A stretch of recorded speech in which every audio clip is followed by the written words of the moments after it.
Joining us now to talk about that and more is Congressman Thaddeus McCotter, our buddy from the 11th Congressional District in the great state of Michigan. Hello, Congressman. How are you? Hi, Steve. Nice to be back. Well, nice to be back with you. I am so proud of what you have been saying about the situation in Egypt. But let's start, if we can, another victory in the courts for the opponents of health care reform and for the Obama bill. The judge saying that because he finds the provision that mandates people buy health care or be penalized to be unconstitutional, and because it's not separable from the entire bill, the whole bill should be deemed void.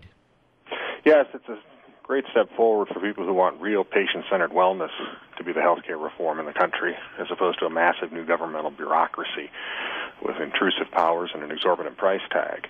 Obviously, I think that this case, as others, are going to wind up in the Supreme Court. I hope they rule accordingly. Yeah, that's what we all have to hope for. All right, let's talk about Egypt. I mean, I am with you, and you are with me, even though you don't know it. I think what the administration is doing is unbelievable. We have an ally for 30 years, and they're rooting for the rioters.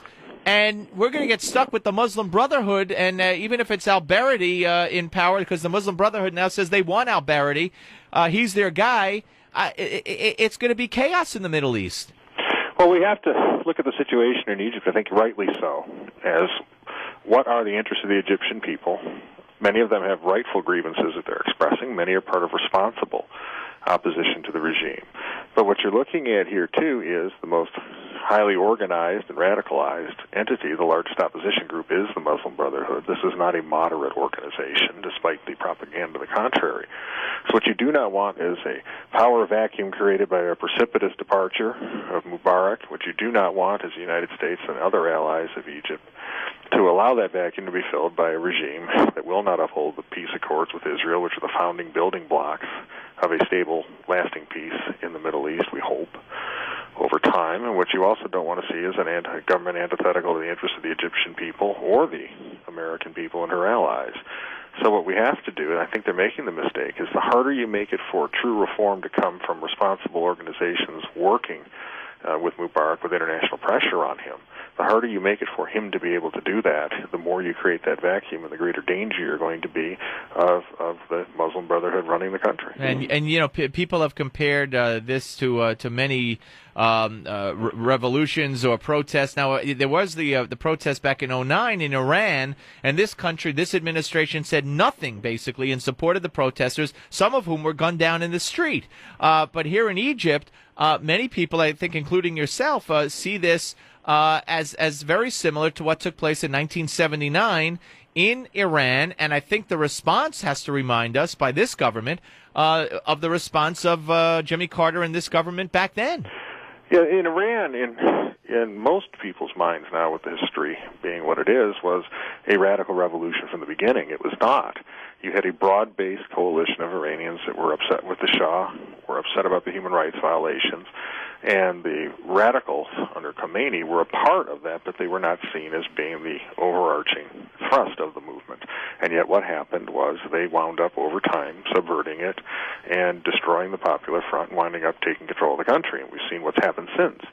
One of the things that concerns me is the fact that if this is allowed to happen and the Muslim Brotherhood is successful in Egypt, is it will put the brakes on any attempt to reform, to have a true reform movement succeed, a democratic movement succeed in Iran. One of the biting ironies of this situation for people who conflate the two.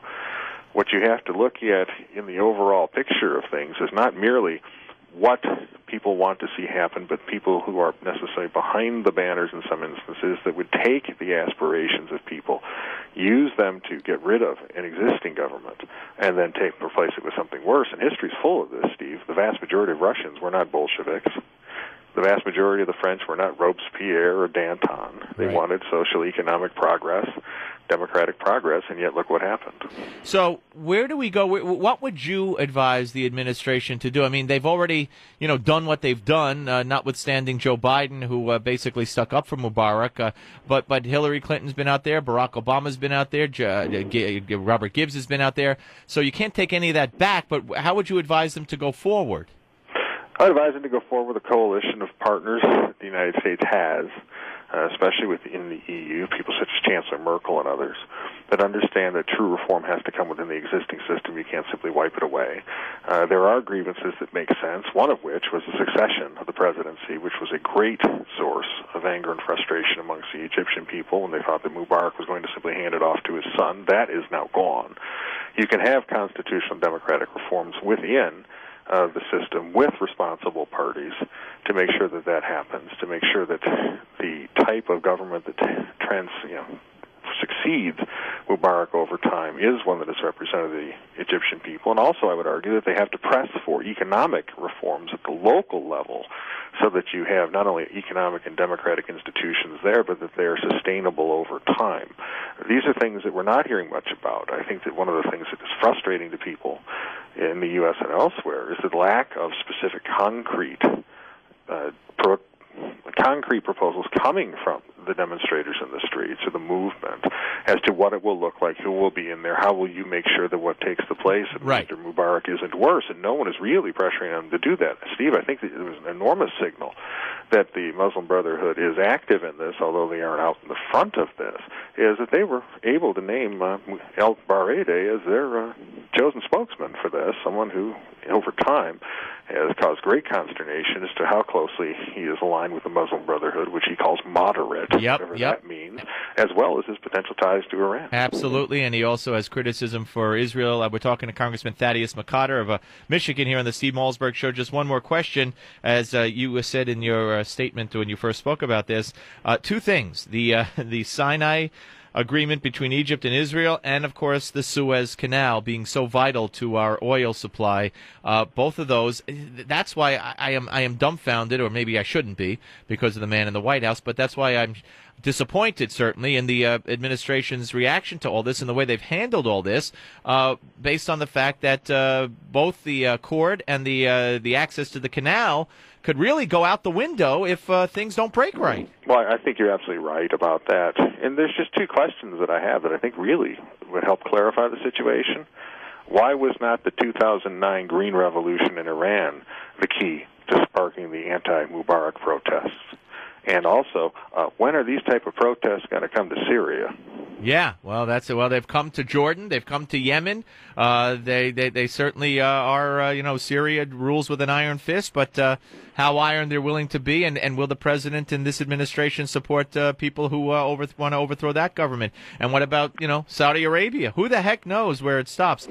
Congressman, thank you so much, sir. We'll watch it closely, and thanks for speaking.